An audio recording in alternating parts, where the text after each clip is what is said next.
اللهم إني أسألك علما نافعا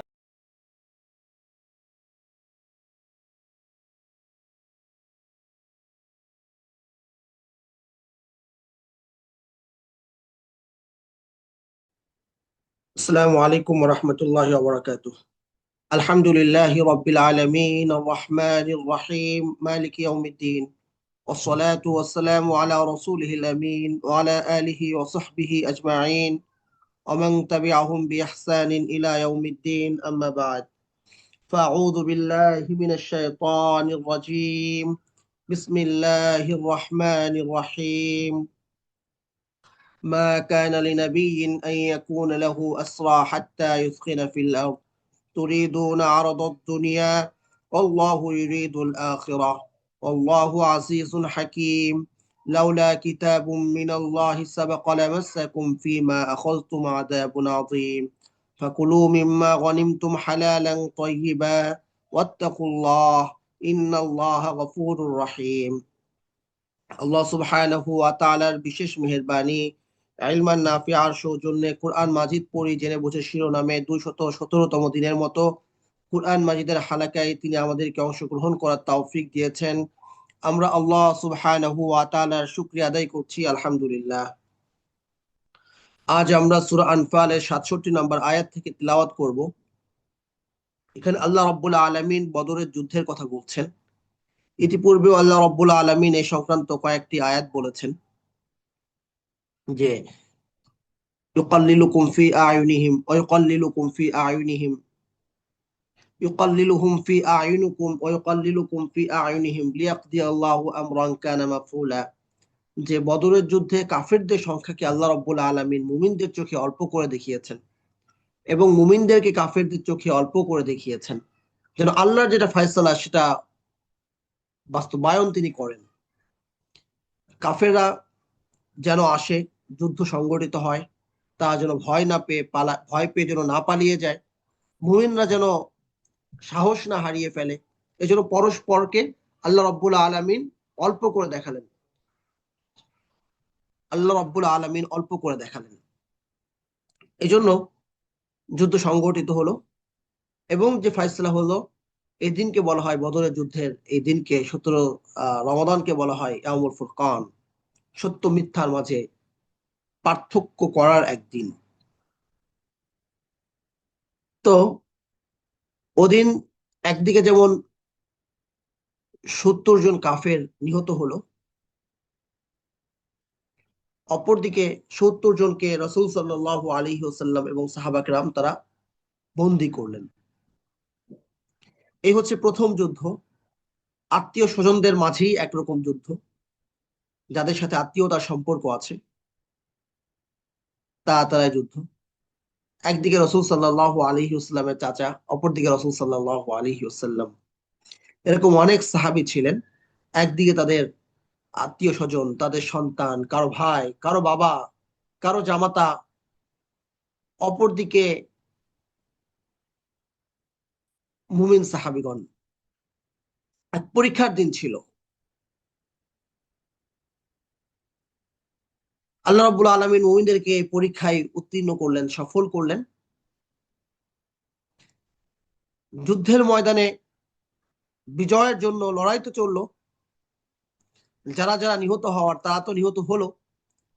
এরপর যখন বাকি বন্দীরা বন্দী হয়ে এলো, তাদের ব্যাপারে ফয়সালা কি হবে এটা নিয়ে রাসূল সাল্লাল্লাহু আলাইহি ওয়াসাল্লাম সাহাবা কিরামের সাথে পরামর্শ চাইলেন।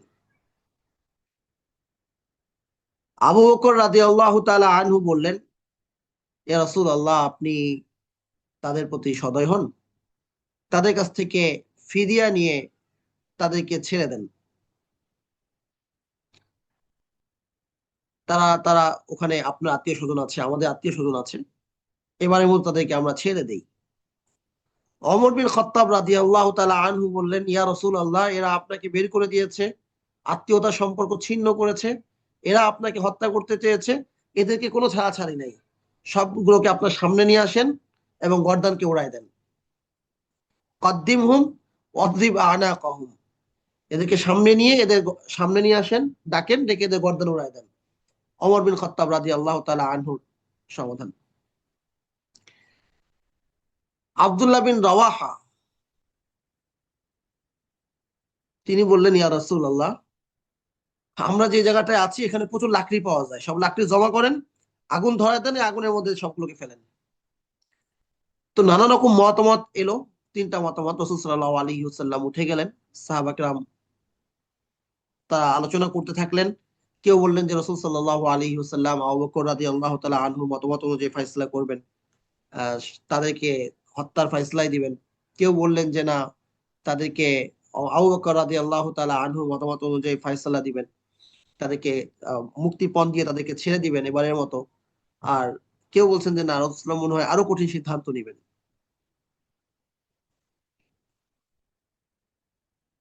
রাসূল সাল্লাল্লাহু আলাইহি ওয়াসাল্লাম আবু বকর রাদিয়াল্লাহু তাআলা আনহুর মতামতকেও সর্বোচ্চ মূল্যায়ন করলেন।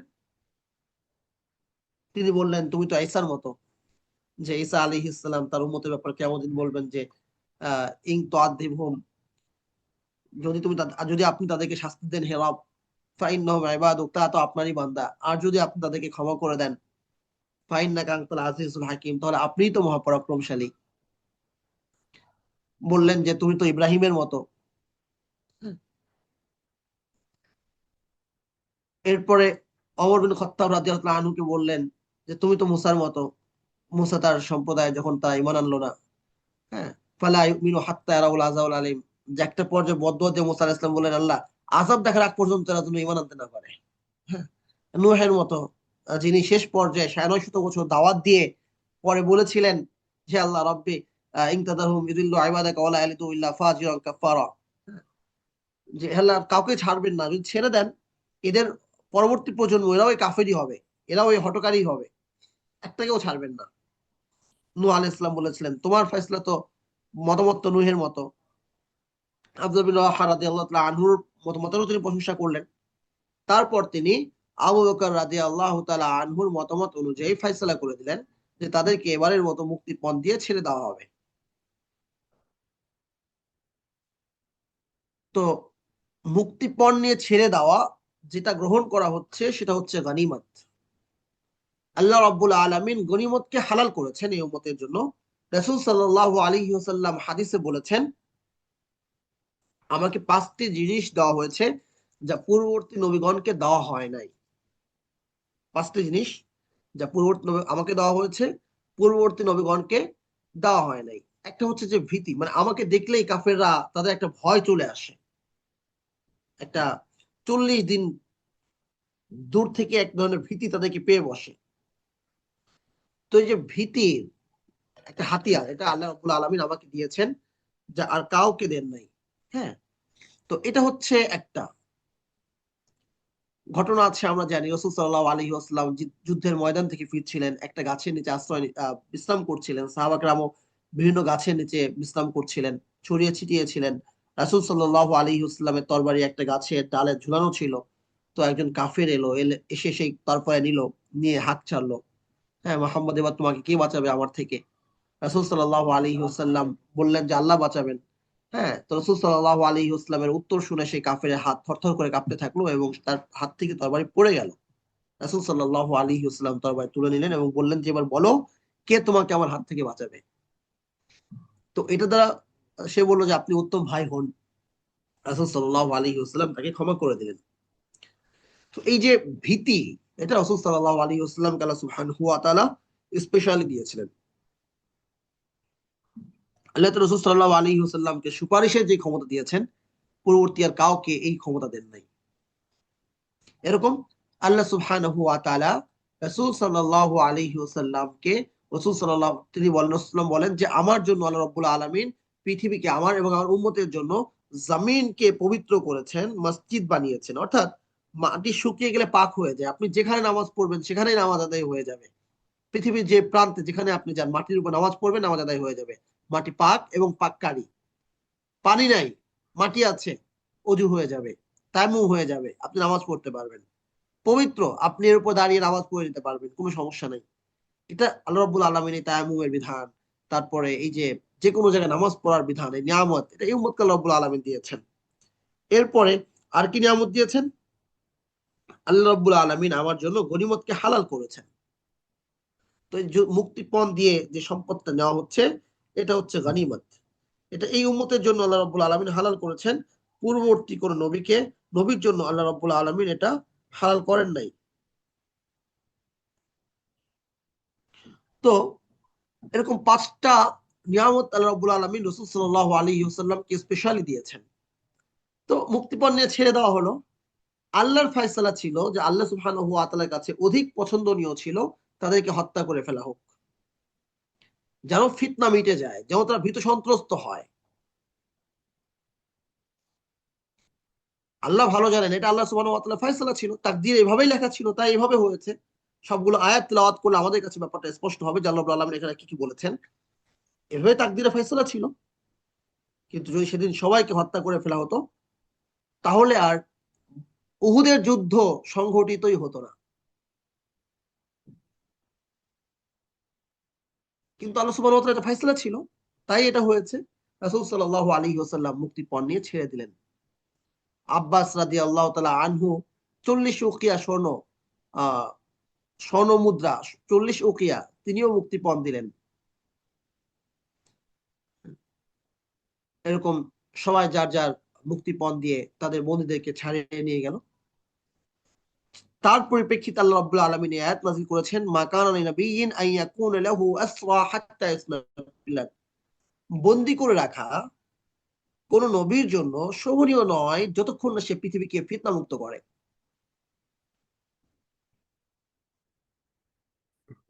শত্রুকে নিঃশেষ করে, খতম করে। তুরিদুন আওদাদ দুনিয়া, তোমরা চাচ্ছ দুনিয়ার সম্পদে কিছু স্বর্ণ মুদ্রা আসলো, কিছু রৌপ্য মুদ্রা আসলো। আল্লাহু ইরিদুল আখিরাত, আল্লাহ চান আখিরাত। আল্লাহু আজিজুল হাকিম, আল্লাহ মহাপরাক্রমশালী, মহাপ্রজ্ঞাবান। তাহলে ফায়সালা হয়েছে, লক্ষ্য করুন। রাসূল সাল্লাল্লাহু আলাইহি, এটাও আল্লাহ সুবহানাহু ওয়া তাআলার ফায়সালা। রাসূল সাল্লাল্লাহু আলাইহি ওয়াসাল্লাম ফায়সালা দিয়েছেন মাশওয়ারা অনুযায়ী। কিন্তু আল্লাহর মানসা ছিল যে এদের সবাইকে কতল করা হবে। তো মাশওয়ারা রাসূলুল্লাহ সিদ্ধান্ত নিয়েছেন। আল্লাহ সুবহানাহু ওয়া তাআলা তার কোনটা হলে ভালো হতো সেটা জানিয়ে দিয়েছেন। এটা সঙ্গত নয়।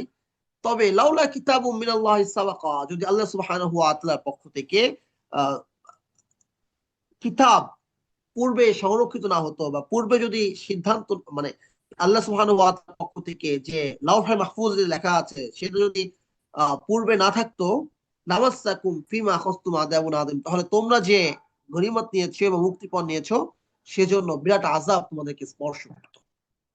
তো পূর্বেই তাকদীরে যেহেতু লেখা আছে, ফায়সালা পূর্বে হয়ে গিয়েছে। কি ফায়সালা ছিল?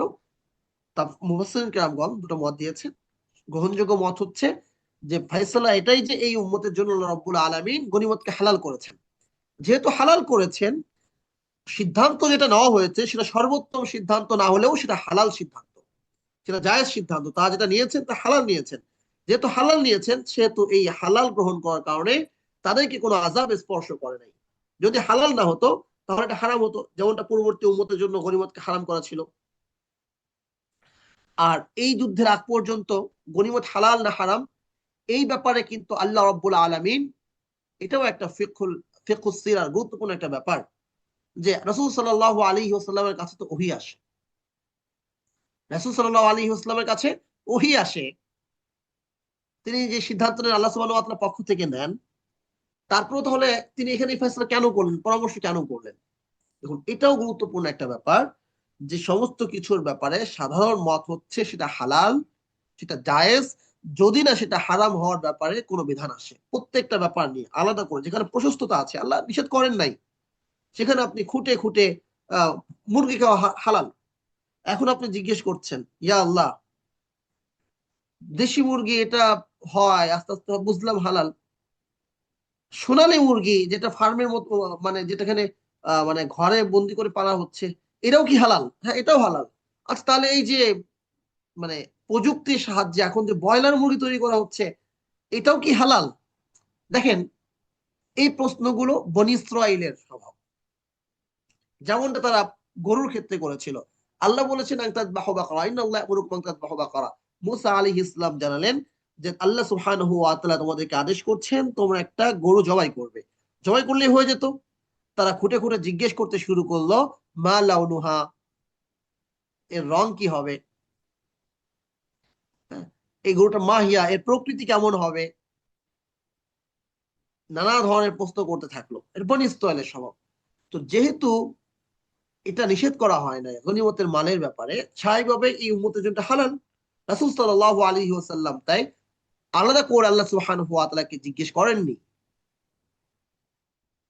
রাসূল সাল্লাল্লাহু আলাইহি ওয়াসাল্লামের এটাও একটা শিক্ষা যে অতিরিক্ত প্রশ্ন না করা, প্রশ্ন করে কোনো ব্যাপারকে সংকীর্ণ না করে ফেলা। সূরা বাকারায় তো আল্লাহ আমাদেরকে শিক্ষা দিয়ে দিয়েছেন। রাসূল সাল্লাল্লাহু আলাইহি ওয়াসাল্লাম ফয়সালা দিয়ে দিলেন। তো আল্লাহ জানালেন যে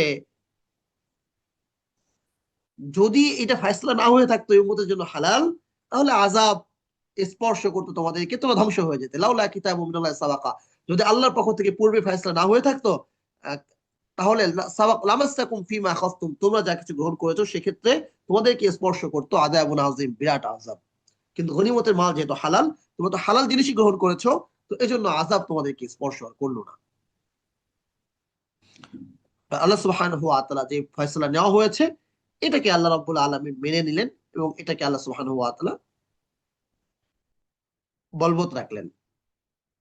ফাকুলু মিম্মা গনিমতুম, সুতরাং তোমরা গনিমত হিসাবে যা গ্রহণ করেছো সেটাকে তোমরা ভক্ষণ করো হালালান তাইয়্যিবা, হালাল হিসাবে, উত্তম হিসাবে, হালাল হিসাবে, উত্তম হিসাবে। ওয়াত্তাকুল্লাহ, আল্লাহকে ভয় করে চলো। ইন্নাল্লাহা গফুরুর রাহিম, নিশ্চয় আল্লাহ সুবহানাহু ওয়া তাআলা ক্ষমাশীল, চিরদয়ালু। তাহলে একটা ব্যাপার যেখানে আল্লাহ সুবহানাহু ওয়া তাআলার ফয়সালাটা ছিল ওমর বিন খাত্তাব রাদিয়াল্লাহু তাআলা আনহুর মতের মতো করে। এখানে ওমর বিন খাত্তাব রাদিয়াল্লাহু তাআলা আনহুর মতে তার ফয়সালার একটা বিশেষত্ব ফুটে ওঠে। হ্যাঁ, একটা বিশেষত্ব ফুটে ওঠে। আযানের ক্ষেত্রেও ব্যাপারটা এমনই ঘটেছে। তারপরে এরকম আরো বেশ কিছু বিধান আছে যে বিধানে আল্লাহ সুবহানাহু ওয়া তাআলার ফয়সালা ওমর বিন খাত্তাব রাদিয়াল্লাহু তাআলা আনহুর মতের সাথে মিলে গেছে। তার মধ্যে এটা একটা। দ্বিতীয় হচ্ছে যে যারা সেদিন বন্দী হয়েছিল তাদেরকে বিশেষভাবে বোঝানো যে আল্লাহ কিন্তু তোমাদেরকে এবারের মতো ক্ষমা করে দিলেন, তিনি তোমাদের প্রতি অনুগ্রহ করেছেন, এটাও বোঝানো। আল্লাহ সুবহানাহু ওয়া তাআলা মুমিনদের জন্য এই আয়াতে যেমন শিক্ষা রয়েছে, কাফেরদের জন্য আল্লাহ সুবহানাহু ওয়া তাআলা শিক্ষা রেখেছিলেন। এরপর আল্লাহ রাব্বুল আলামিন বলছেন, ইয়া আইয়ুহান নাবিয়্যু কুল লিমান ফি আইদিকুম মিনাল আসরা, ইয়া আইয়ুহান নবী, হে নবী, কুল, আপনি বলে দিন, লিমান ফি আইদিকুম মিনাল আসরা, আপনার হাতে বা তোমাদের হাতে যে বন্দীরা আছে তাদেরকে উদ্দেশ্য করে কি বলবেন? যে আল্লাহ সুবহানাহু ওয়া তাআলা যে গনিমতের মুসলিমরা যে গনিমত মানে মুক্তিপণের ফয়সালা দিয়ে দিলেন, ই আলামিল্লাহু ফি কুলুবিকুম খায়রান, এটা একটা দাওয়াত যে যদি আল্লাহ তোমাদের অন্তরে কোনো কল্যাণ জানেন, মানে তোমাদের অন্তরে যদি কোনো কল্যাণ থাকে, অন্তরে কল্যাণ থাকলে তো আল্লাহ অবশ্যই জানবেন। যদি আল্লাহ তোমাদের অন্তরে কোনো কল্যাণ জানেন, মানে তোমাদের অন্তরে যদি কোনো কল্যাণ থাকে, ইউতিকুম খায়রাম মিম্মা উখিযা মিনকুম, তিনি তোমাদের থেকে যা গ্রহণ করা হয়েছে তিনি তোমাদেরকে তার চেয়ে উত্তমটা দিবেন। সুবহানাল্লাহ, গনিমত গ্রহণ করছে মুমিনরা, কিন্তু আল্লাহ রাব্বুল আলামিনের পক্ষ থেকে রাসূল সাল্লাল্লাহু আলাইহি ওয়াসাল্লাম বন্দীদেরকে বলে দিলেন যদি তোমাদের অন্তরে কল্যাণ তিনি পান তাহলে তোমাদের থেকে যা নেওয়া হচ্ছে তার চেয়ে উত্তম তিনি তোমাদেরকে দিবেন। আর কি করবেন? ওয়াগফির লাকুম, তোমাদেরকে ক্ষমা করে দিবেন। এটাই তো যথেষ্ট যে এর বিনিময়ে আল্লাহ রাব্বুল আলামিন ইসলামের নিয়ামত দিয়েছেন, এই গনিমত, এটা একটা গনিমত। হ্যাঁ, পরবর্তীতে বদরের যুদ্ধে যারা এসেছিলেন এদের মধ্যে অনেকেই ইসলাম গ্রহণ করেছেন, অনেকে, বড় একটা সংখ্যা ইসলাম গ্রহণ করেছেন। বিশেষভাবে আব্বাস রাদিয়াল্লাহু তাআলা আনহু, রাসূল সাল্লাল্লাহু আলাইহি ওয়াসাল্লামের চাচা আব্বাস রাদিয়াল্লাহু তাআলা আনহুকে গ্রেফতার করেছিলেন, মানে বন্দী করেছিলেন কিছু আনসার সাহাবী। হ্যাঁ, আনসার সাহাবী বন্দী করেছিলেন এবং তারা তাকে বন্দী করে রেখেছিলেন। রাসূল সাল্লাল্লাহু আলাইহি ওয়াসাল্লাম স্বাভাবিক বিভিন্ন জনের কাছে বন্দী ছিল। এখনের মতো তো না যে কোন একটা জেলখানা আছে যে জেলখানায় সবাইকে একসাথে ভরে রাখা হয়েছে। তখন ব্যক্তি ব্যক্তি দায়িত্ব নিয়েছিলেন, যে যাকে বন্দী করেছিলেন ওভাবে সে তার জিম্মাদারি রেখেছিলেন, অমুক অমুককে ধরেছে সে ধরে রেখেছে। হ্যাঁ, এরকম ছিল ব্যাপারটা যে আব্বাসের কারণে গতকাল রাতে, আমার চাচা আব্বাসের কারণে আমি গতকাল রাতে ঘুমাতে পারি নাই। তো ওমর বিন খাত্তাব মানে কতটা ভালোবাসতেন তারা রাসূল সাল্লাল্লাহু আলাইহি ওয়াসাল্লামকে, রাসূল সাল্লাল্লাহু আলাইহি ওয়াসাল্লামের ভালোবাসাকে, রাসূল সাল্লাল্লাহু আলাইহি ওয়াসাল্লামের শ্রদ্ধাকে কতটা শ্রদ্ধা করতেন। ওমর বিন খাত্তাব রাদিয়াল্লাহু তাআলা আনহু যখন শুনলেন রাসূল সাল্লাল্লাহু আলাইহি ওয়াসাল্লামের কথা, যে গতকাল রাত আমি আব্বাসের কারণে, আব্বাসের চিন্তায় ঘুমোতে পারি নাই, ওমর বিন খাত্তাব রাদিয়াল্লাহু তাআলা আনহু সেই আনসার সাহাবীদের কাছে গেলেন, গিয়ে বললেন যে আব্বাসকে আমাকে দাও, আমার কাছে দাও। তারা দিতে অস্বীকৃতি জানালো। এটাও তো এক ধরনের বীরত্ব না, যে আমি বন্দি করছি ওকে, রাসূল সাল্লাল্লাহু আলাইহি ওয়াসাল্লাম চাচা আমাদের কাছে বন্দি। তো তারা দিতে অস্বীকার করলো। তিনি আবার চাইলেন এবং বললেন যে তোমাদের কাছে যদি এটা স্পষ্ট হয় যে রাসূল সাল্লাল্লাহু আলাইহি ওয়াসাল্লাম চান যে তোমরা তাকে আমার কাছে দিয়ে দাও, তখন তারা বললো যে রাসূল সাল্লাল্লাহু আলাইহি ওয়াসাল্লাম চেয়ে থাকেন, তাহলে ঠিক আছে আমরা দিয়ে দিব। তো ওমর বিন খাত্তাব রাদিয়াল্লাহু তাআলা আনহু আব্বাস রাদিয়াল্লাহু তাআলা আনহুকে নিলেন। আব্বাস রাদিয়াল্লাহু তাআলা আনহুর হাত রাসূল সাল্লাল্লাহু আলাইহি ওয়াসাল্লামের হাতে। তিনি বন্দী, কিন্তু তিনি তো রাসূল সাল্লাল্লাহু আলাইহি ওয়াসাল্লামের চাচা, আপন চাচা।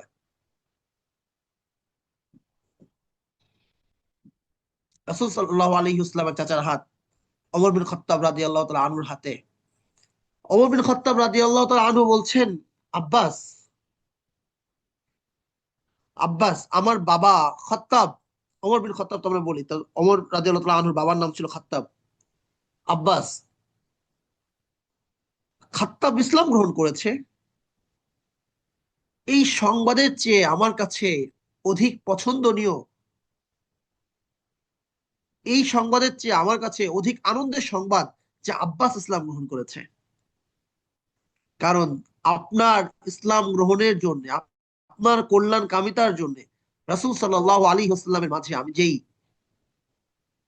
আমি যে চিন্তা দেখেছি, রাসূল সাল্লাল্লাহু আলাইহি ওয়াসাল্লাম যে আপনার ইসলাম গ্রহণে কি পরিমাণ খুশি হবেন, আমি যেটা দেখেছি, সেজন্য আমার বাবা খাত্তাবের ইসলাম গ্রহণের চেয়ে রাসূলুল্লাহ চাচা আব্বাসের ইসলাম গ্রহণ আমার কাছে অধিক প্রিয়। সুবহানাল্লাহ। তো যাই হোক, আব্বাস রাদিয়াল্লাহু আনহু 40 উকিয়া দিয়ে তিনিও মুক্তিপণ দিয়ে সেদিন আহ মুক্তি পেয়েছিলেন। রাসূল সাল্লাল্লাহু আলাইহি ওয়াসাল্লামের জামাতা আবুল আসকে সেদিন কোনো মুক্তিপণ ছাড়াই ছেড়ে দেওয়া হয়েছিল। রাসূল সাল্লাল্লাহু আলাইহি ওয়াসাল্লামের কাছে রাসূল সাল্লাল্লাহু আলাইহি ওয়াসাল্লামের মেয়ে যায়নাব তার স্বামীর মুক্তিপণ হিসাবে, তখন তিনি মক্কায়, মানে রাসূল সাল্লাল্লাহু আলাইহি ওয়াসাল্লাম হিজরত করে এসেছেন, মেয়েরা তো সবাই চলে এসেছে, তিনটা মেয়ে, বড় মেয়ে ছিল যায়নাব, তখনও সে মক্কায় ছিল এবং এই বিধান আসে না। আগেও একদিন ঘটনা বলেছি, মানে প্রিয় মানুষের গল্পগুলো বলতে আসলে ভালো লাগে, স্মৃতি মন্থন গুলোও আনন্দের, প্রিয়জনদের জন্য কান্না করাও, এই কান্নার মাঝেও সুখ আছে। যায়নাব রাদিয়াল্লাহু তাআলা আনহা স্বামীর মুক্তিপণ হিসেবে কি দেবেন, কি আছে তার কাছে?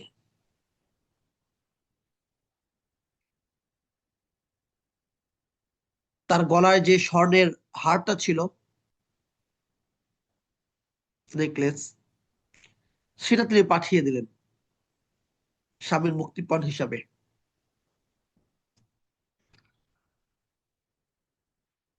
রাসূল সাল্লাল্লাহু আলাইহি ওয়াসাল্লামের হাতে এলো। রাসূল সাল্লাল্লাহু আলাইহি ওয়াসাল্লাম দেখে তিনি তার কান্নাকে আটকাতে পারলেন না, অশ্রুসিক্ত হয়ে উঠলেন। স্মৃতি মনে পড়ে গেল, আমার মেয়ে যায়নাবকে এই হার তার মা দিয়েছিল, খাদিজা রাদিয়াল্লাহু তাআলা আনহা। তিনি তা ফেরত দিয়ে দিলেন। সাহাবা কেরামকে বললেন, হক তো সবার আছে, রাসূল সাল্লাল্লাহু আলাইহি ওয়াসাল্লামের ইচ্ছা সবার চেয়ে প্রাধান্য। তো যদি তিনি তোমাদের অন্তরে কল্যাণ পান, তিনি তোমাদেরকে তার চেয়ে উত্তম ফিরিয়ে দিবেন যা তিনি তোমাদের কাছ থেকে গ্রহণ করছেন। আব্বাস রাদিয়াল্লাহু, এবং তোমাদেরকে ক্ষমা করে দিবেন। আব্বাস রাদিয়াল্লাহু তাআলা আনহু বলছেন,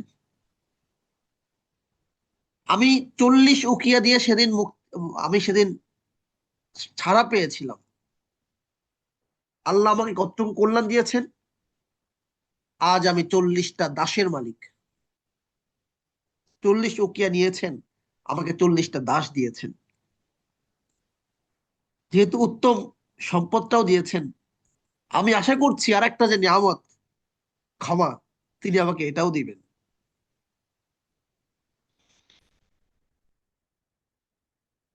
আল্লাহু গফুরুর রাহিম। আল্লাহ সুবহানাহু ওয়া তাআলা ক্ষমাশীল, চির দয়ালু। ওয়া ইন ইউরিদু খিয়ানাতাকা ফাকাদ খানুল্লাহ মিন ক্বাবলু ফাআমকানা মিনহুম। আর যদি তারা এই যে ছাড়া পেয়ে, ছাড়া তো দেওয়া হয় কিছু শর্তে, যে মুসলিমদের বিরুদ্ধে আর লড়াই করবে না, তারা আর পরবর্তী যুদ্ধে এ ধরনের সাহস করবে না, তার গোত্র যদি আসে তারা আসবে না লড়াই। তো তারা যদি ছাড়া পেয়ে যদি আপনার সাথে বিশ্বাসঘাতকতার ইচ্ছা রাখে, তো ফকত খানুল্লাহ মিন ক্বাবলু, তো তারা তো ইতিপূর্বে আল্লাহ সুবহানাহু ওয়া তাআলার সাথেও খেয়ানত করেছে। তো ফাআমকানা মিনহুম, তো দেখুক তারা আজকে যে আল্লাহ রাব্বুল আলামিন তোমাকে তাদের উপরে ক্ষমতা দিয়েছেন, তাদেরকে তোমার সামনে হাজির করেছেন। এটা তো তাদের কাছে, তাদের জন্য স্মরণে থাকে। তারা যদি খেয়ানত করে, তারা যদি আবার যদি লড়াই করতে আসে, তাহলে এখন যে অবস্থা হয়েছে তাদের সামনেও সেম অবস্থা হবে। ইন্নাল্লাযীনা আমানু, আল্লাহু আলিমুল হাকীম, আল্লাহ সুবহানাহু ওয়া তাআলা মহাজ্ঞানী এবং মহাপ্রজ্ঞাবান। ইন্নাল্লাযীনা আমানু, নিশ্চয় যারা ঈমান এনেছে, ওয়াহাজারু, এবং হিজরত করেছে, ওয়াজাহাদু বিআমওয়ালিহিম ওয়া আনফুসিহিম ফিস সাবিলিল্লাহ, নিজেদের জান নিজেদের মাল নিয়ে আল্লাহর রাস্তায় লড়াই করেছে, ওয়াল্লাযীনা আওয়াউ ওয়া নাসারু, এবং যারা আশ্রয় দিয়েছে এবং সাহায্য করেছে, উলাইকা বা'দুহুম আউলিয়াউ বা'দ, তারা পরস্পর বন্ধু। ঈমান একটা পরীক্ষার নাম। আপনি ঈমান আনলেন, এই ঈমানকে টিকিয়ে রাখার জন্য মাতৃভূমি ছাড়তে হবে, মাতৃভূমি ছাড়তে হবে, মাতৃভূমি ছাড়ার প্রয়োজন হলে মাতৃভূমি ছাড়তে হবে। ইন্নাল্লাযীনা আমানু, যারা ঈমান এনেছে, ওয়াহাজারু, এবং হিজরত করেছে, মক্কা থেকে যারা হিজরত করে এসেছে ঈমানের প্রয়োজন তাগিদে, হিজরত করে আসার পর গা ছেড়ে তারা হাল ছেড়ে দেয় নাই, জাহাদু, লড়াই করেছে, বিআমওয়ালিহিম ওয়া আনফুসিহিম, নিজের জান এবং মাল দিয়ে আল্লাহর রাস্তায়, এরা হচ্ছে পরীক্ষায় উত্তীর্ণ, প্রতিনিয়তের পরীক্ষার নাম। একইভাবে যারা মক্কা থেকে হিজরত করে আসে নাই, মদিনায় ছিল, তাদের কথা কি হবে? এই জন্য আল্লাহ রাব্বুল আলামিন বলছেন আল্লাযীনা আওয়াও, সেই হিজরত করে আসা ব্যক্তিদেরকে যারা আশ্রয় দিয়েছেন, অনাসরু, এবং সাহায্য করেছেন, উলাইকা বা'দুহুম আউলিয়াউ বা'দ, তারা পরস্পর বন্ধু।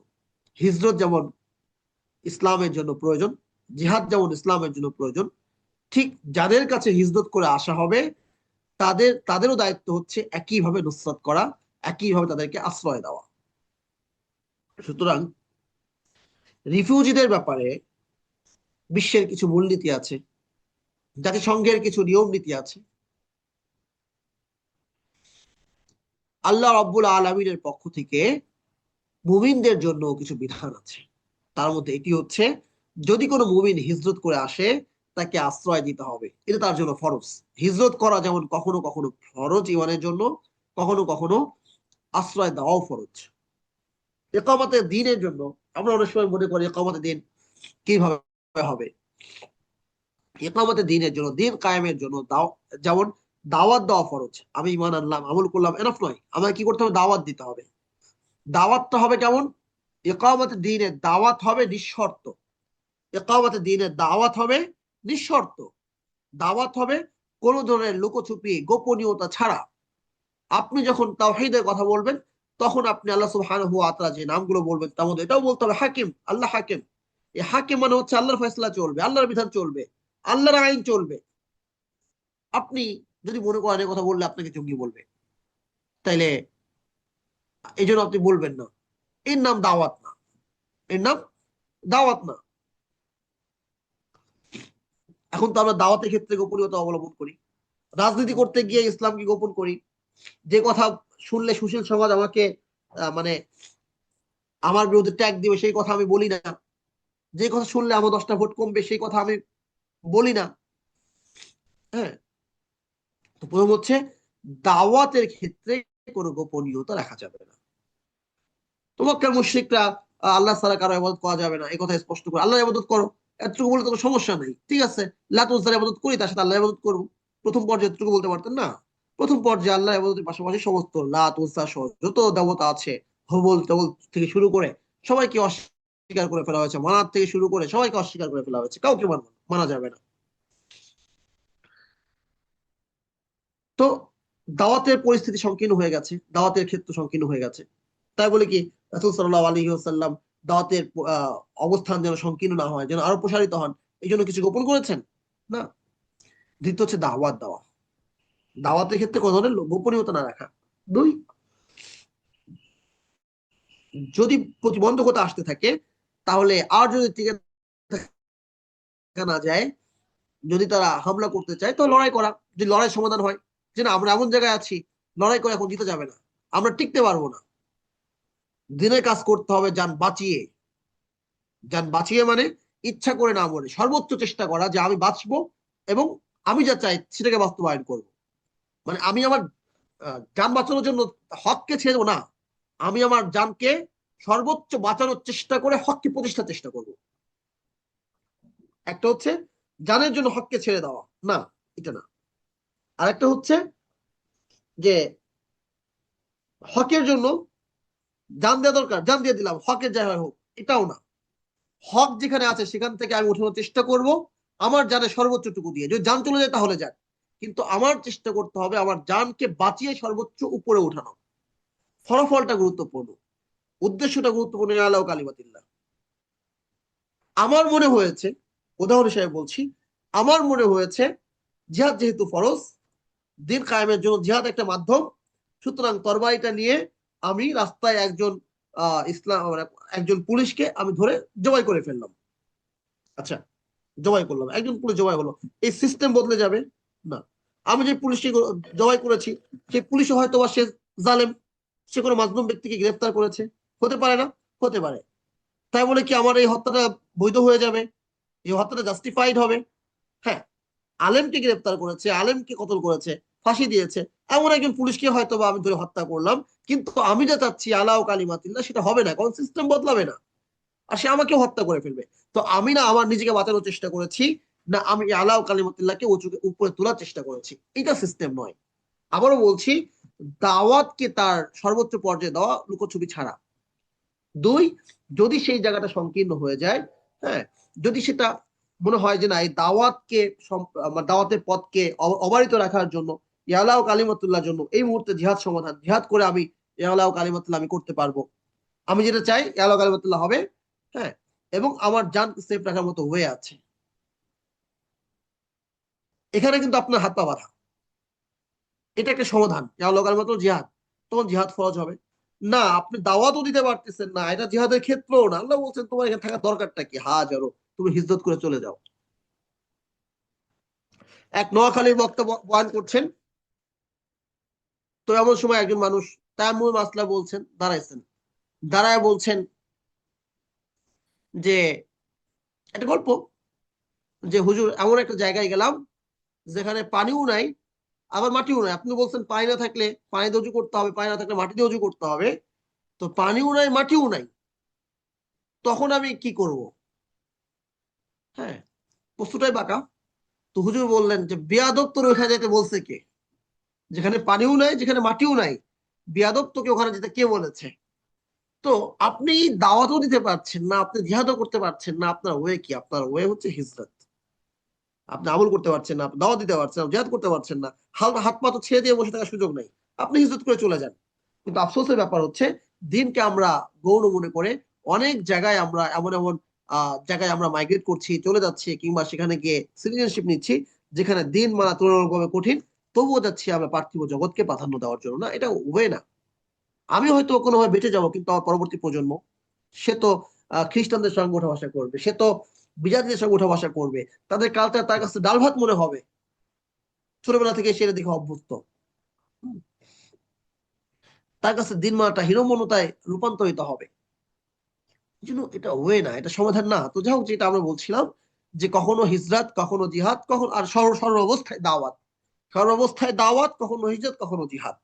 এটা নির্ভর করবে আপনি যে ফলাফলটা চান, যে মানসা, এটার সাথে কোনটা সামঞ্জস্যপূর্ণ, মাশওয়ারা করা, পরামর্শ নেওয়া, সিদ্ধান্ত গ্রহণ করা। তো ইন্নাল্লাযীনা আমানু, তো সবসময় সেই পরীক্ষা চলবে যারা ঈমান এনেছে, হিজরত করেছে, এবং যারা তাদের মাল এবং জান দিয়ে আল্লাহর রাস্তায় লড়াই করেছে, এবং যারা তাদেরকে আশ্রয় দিয়েছে এবং সাহায্য করেছে, তারা পরস্পর বন্ধু। ওয়াল্লাযীনা আমানু ওয়া লাম ইউহাজিরু, হ্যাঁ, আর যারা ঈমান এনেছে কিন্তু হিজরত করে নাই, লক্ষ্য করেন, ঈমান এনেছে, হিজরত করে নাই। মা লাকুম মিন ওয়ালায়াতিহিম মিন শাইইন, মা লাকুম মিন ওয়ালায়াতিহিম মিন শাইইন, তাদের সাথে তোমাদের কোনো মানে বন্ধুত্বের সম্পর্ক নাই, পরস্পর বন্ধুত্বের যে সম্পর্কটা সেটা নাই। যে হিজরত করে না তার কোনো দায় দায়িত্ব তোমার নাই, ও ওর মতো থাকুক, হাত্তা ইউহাজিরু, যতক্ষণ তারা হিজরত করে।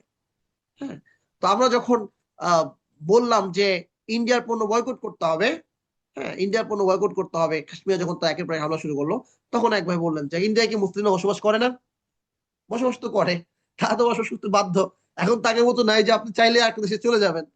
হ্যাঁ, তা তো আপনাকে সিটিজেনশিপ দেবে না, আপনাকে ভিসা দেবে না, দিলেও 1 মাসের জন্য দিবে, যাওয়ারও কোনো ওয়ে নাই।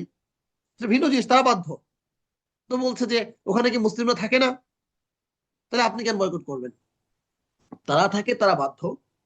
কিন্তু আমাদের কর্তব্য হচ্ছে তাদের সাথে, তাদেরকে ইকোনমিক্যালি আমি যেন তাদেরকে সলভেন্ট না করি, আমি যেন ইকোনমিক্যালি তাদেরকে আর একটু পাওয়ারফুল না করি, আমি যেন তাদেরকে সহযোগিতা না করি, এটা আমার জায়গা থেকে দায়িত্ব।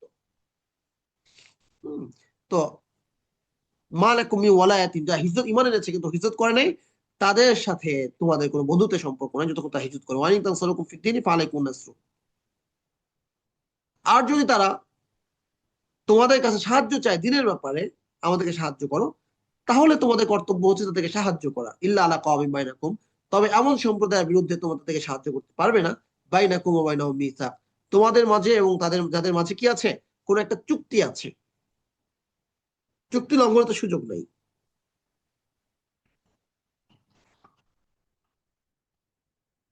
আল্লাহু বিমা তা'মালুনা বাসীর, আল্লাহ সুবহানাহু ওয়া তাআলা তোমাদের কর্ম সম্পর্কে সর্বদ্রষ্টা। ওয়াল্লাযীনা কাফারু বা'দুহুম আউলিয়াউ বা'দ, আর যারা কাফের তারা পরস্পর বন্ধু। ইল্লা তাফআলুহু তাকুন ফিতনাতুন ফিল আরদি ওয়া ফাসাদুন কাবীর, তোমরা যদি এটা না মানো, যা কিছু বলা হলো, তাহলে পৃথিবীতে বড় ফিতনা হবে এবং বিরাট বিশৃঙ্খলা তৈরি হবে।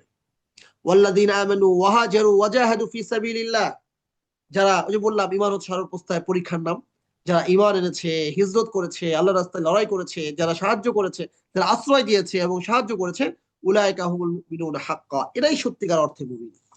ঈমানের পরীক্ষায় এরা উত্তীর্ণ। তো ঈমান হচ্ছে কিছু রেসপন্সিবিলিটির নাম, আর ইলম হচ্ছে জেনে নেওয়া যে এই মুহূর্তে আমার কি রেসপন্সিবিলিটি আছে এবং সেটাকে জানার চেষ্টা করা। অতটুকু ইলম ফরজ। আপনি একজন পিতা হিসাবে আপনার সন্তানের ভরণ পোষণ, স্ত্রীর ভরণ পোষণ আপনার দায়িত্ব, বাবা মা থাকলে তাদের ভরণ পোষণ দায়িত্ব ফরজ। এই জন্য আপনাকে একটা পেশা গ্রহণ করতে হবে, এটা জরুরি। যে পেশা আপনি গ্রহণ করবেন, তখন ফরজ হচ্ছে যে এই পেশা কি কি বিধান আছে, কোনটা হালাল কোনটা হারাম, কোন প্রসেসটা বৈধ, কোন প্রসেসটা অবৈধ, কিভাবে চুক্তি হলে এটা বৈধ হবে, কোন ধরনের চুক্তি হলে এটা অবৈধ হবে, সমস্ত কিছু জানা। আপনি একটা বিল্ডিং, জাস্ট আপনি বাড়ির মালিক, আপনি চুক্তি করলেন, আপনি ভাড়া দিলেন, ভাড়া নিলেন 2 মাসের অ্যাডভান্স টাকা, 30, 30, 40, 60 হাজার টাকা ভাড়া নিলেন, অ্যাডভান্স নিলেন। এই অ্যাডভান্সটা আপনি কিভাবে নিচ্ছেন এটা আপনার চুক্তিতে স্পষ্ট থাকতে হবে। এটা কি জামানত? জামানত হলে এটা আমানত, এটা আপনি খরচ করতে পারবেন না, আপনি হাত দিতে পারবেন না, এটাকে আপনাকে রেখে দিতে হবে। ব্যাংকে রাখেন যেখানে, এটাকে আপনি হাত দিতে পারবেন না, কারণ এটা আপনার জামানত, আপনি ব্যবহার অনুমতি পান নাই। আপনি যদি চুক্তি করে থাকেন, আপনি 2 মাসের টাকা ভাড়া অ্যাডভান্স নিলেন, সেই 2 মাস আপনি এটা ভাড়া থেকে কেটে নেবেন কিংবা যে কোনো শর্তে প্রদান করবেন, এই মুহূর্তে আপনি এই টাকাটা যে কোনো কাজে ব্যয় করতে পারেন। যদি আপনি জামানত না নিয়ে এভাবে চুক্তিতে আপনি উল্লেখ করে থাকেন আপনি খরচ করতে পারেন, ব্যয় করতে পারেন, ওই পক্ষের অনুমতি নেন, তাহলে আপনি খরচ করা আপনার জন্য বৈধ। তাহলে দেখেন 2 মাসের টাকা আপনি নিচ্ছেন, এই টাকার ব্যাপারে আপনার এখানেও আল্লাহ সুবহানাহু ওয়া তাআলা বিধান আছে, ইসলামের বিধান আছে, আপনি এটা কি করবেন। তো আপনি যে পেশা গ্রহণ করছেন, ওখানে যে হাল হারাম এটা জরুরি। নামাজ, নামাজ বর্তাচ্ছে আপনার উপর, নামাজ পড়া ফরজ। এই মুহূর্তে আপনার জানতে হবে, এটা ফরজ প্রত্যেক মানুষের জন্য, যে আমার নামাজের জন্য কি কি বিধান আছে। পুরুষ জানবে আমার কি কি বিধান আছে, নারী জানবে তার কি কি বিধান আছে। নারী যদি জোরে আওয়াজে তেলাওয়াত শুরু করে দেয়, নামাজ ভেঙে যাবে। একজন নারী কখন নামাজ পড়তে পারবে না, এই সংক্রান্ত যে মাসালা, এটা পুরুষের জন্য ফরজ না, নারীর জন্য ফরজ, এটা তাকে জানতে হবে। হ্যাঁ, পুরুষেরও জানার প্রয়োজন আছে। আপনি যদি সমাজে সেই জায়গাটায় বিলং করেন, যেই জায়গাটায় আপনার কাছে মানুষ মাসলা জানতে আসবে, আপনি একজন মুফতি, আপনি দায়িত্ব নিয়েছেন, আপনার ফতোয়া বোর্ডের আপনি প্রধান, এই দায়িত্ব আপনি নিয়েছেন নিজের কাঁধে, যে আপনি একটা ফতোয়া বোর্ড করেছেন, যে ফতোয়া বোর্ডে মানুষ আপনার কাছে মাসলা জানতে আসবে, আপনি মাসলা জানাবেন। তো তখন আপনার জন্য ফরজ এটা। একজন মানুষ জানতে এসেছে যে আমার নামাজ এই অবস্থায়, আমার জন্য নামাজ হবে কি হবে না, নামাজ হলে কিভাবে হবে, তখন এটা আপনার জন্য ফরজ, যদিও আপনার মাসলা না এটা। আপনি দায়িত্ব আপনি নিজে নিয়েছেন। আপনি জানেন না, আপনি পড়েন, পরে জানান, আপনার সাধ্য অনুযায়ী আপনি চেষ্টা করেন। তো ফরজ এলেম কতটুকু সেটা ব্যক্তি অনুযায়ী ভ্যারি করে, অবস্থা অনুযায়ী ভ্যারি করে। যে বিষয়টা অবধারিত হয়ে যায় সে সংক্রান্ত বিধান জানাটাও অবধারিত হয়ে যায়। তো যে কথা ছিলাম, ইসলাম হচ্ছে রেসপন্সিবিলিটি। তো আর এলেম হচ্ছে যে আপনাকে জানা আপনার রেসপন্সিবিলিটি কি, এবং সেই রেসপন্সিবিলিটি আপনি কিভাবে বাস্তবায়ন করবেন সেটা জানা একজন ইমানদারের জন্য। তাই সর্বপ্রথম জরুরি হচ্ছে এই এলেম অর্জন করা। ইমানও জানার নাম, যে আপনি কি কি বিষয়ের প্রতি ইমান আনবেন, কিভাবে ইমান আনবেন, তার কি কি দাবি আছে। তো উলাইকা হুম, যারা ঈমান এনেছে, হিজরত করেছে, জিহাদ করেছে আল্লাহর রাস্তায়, এবং যারা তাদেরকে আশ্রয় দিয়েছে, সাহায্য করেছে, তারা সত্যিকার অর্থে মুমিন। তো ঈমান হচ্ছে এই সত্যিকার অর্থে কিনা, এটা সময় সময় প্রমাণ দিতে হয়। লাহুম মাগফিরা, তাদের জন্য রয়েছে ক্ষমা, ওয়া রিজকুন কারীম, এবং সম্মানিত রিজিক। যতটুকু তেলাওয়াত করা হলো, আল্লাহ আমাকে এবং আমাদের সকলকে আমল করার তৌফিক দান করুন।